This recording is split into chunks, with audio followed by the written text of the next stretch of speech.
may iba yung content natin ngayon. No? Gagawin natin ngayon, tuturuan naman natin sila paano natin baklasin yung mga ganyan. No? Diba? Para at least na-share natin yung kaalaman natin kung paano binabaklas yung kaha ng mga ganitong klaseng motor. So ito, simulan natin. Meron tayo ngayon, Ninja 400. Anong year model, sir? 2018 na Ninja 400. Pakita namin sa inyo kung paano yung step by step na pagbabaklas ng kaha.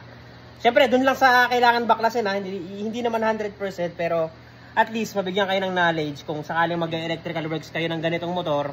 Alam nyo rin kung paano siya kalasin kasi nakita nyo na. So let's go. Sige. O yan, lahat mo unahin. May tornilyo dyan. Ito wala na no. Meron din to no. Sadyang kulang na nga lang.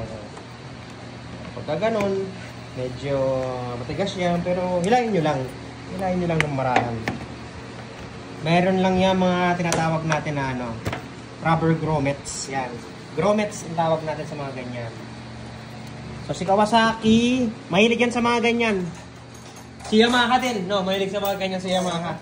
Kaya Kawasaki, Yamaha, mahilig gumamit ng ganyan yan. Kailangan din pala, hindi nga pala mahihila to nang hindi nakabaklas yung slider. Depende na lang sa slider nung ginagawa nyo, kung ganyang klase din. May kontra yon sa likod. Sige, ako nakahawak.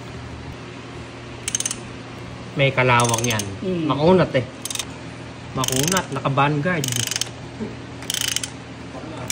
Oo, naka-teras daw. Kasi sir, naglalaro to si sir. Makunat eh, oh. Kalawang. Nakakiras, nakasipas. May blade mail pa. Back damage ka nun, no? Naka-blade mail. Hindi ka nalalapitan ng kalabang mo nung pag ganun yung build mo. No, sir? Ayun na, wag yun lang patayin yan. Tanker yan. No? Para submarine na rin. Sir, maganda yan. Centaur yung hero mo. Tapos, meron ka pa nung mga yun. Napakatigas mo nun. Walang lalapit sa'yo nun. Napakakunat. Kahit ang bagal ng takbo mo.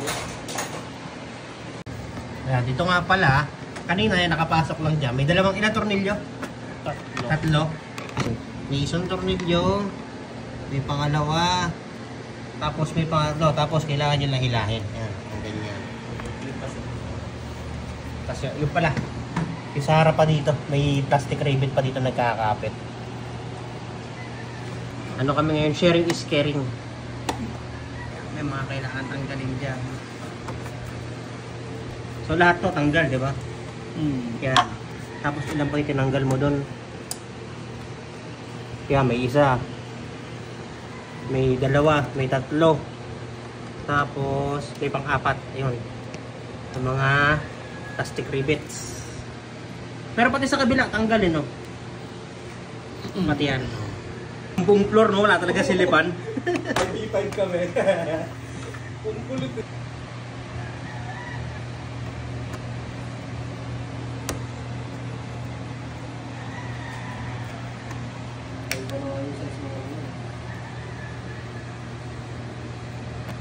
O yan, ganun ulit. Rubber grommets. May kumbaklas ulit. Ito yung size ka. Ito pareho.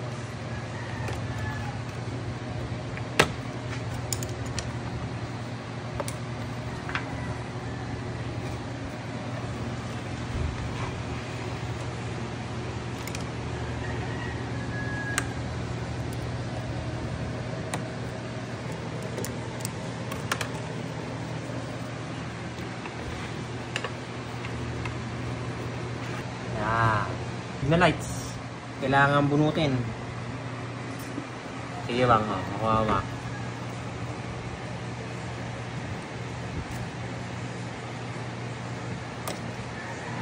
Diba?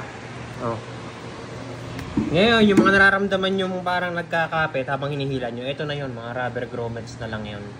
Kaya kasi meron dito, tsaka meron dyan. So yung mga parang mararamdaman yung nagre-resist pag hinihila nyo, kaya matakot, grommets na lang yan pag gano'n. O yan siya. Diyan na yung mga nakikita natin. Diba? Ano, kamusta ang ginawa dito? May fuse ba? May fuse? Trace nga. Ay po, wala. Wala, oh. Wala. So, yun. Siyempre, kung paano nyo kinalas, ganun nyo babalik. So, yan. Yun lang tayo for today's video. Alright. Simulan na namin ngayon to, yung dapat ayusin dito.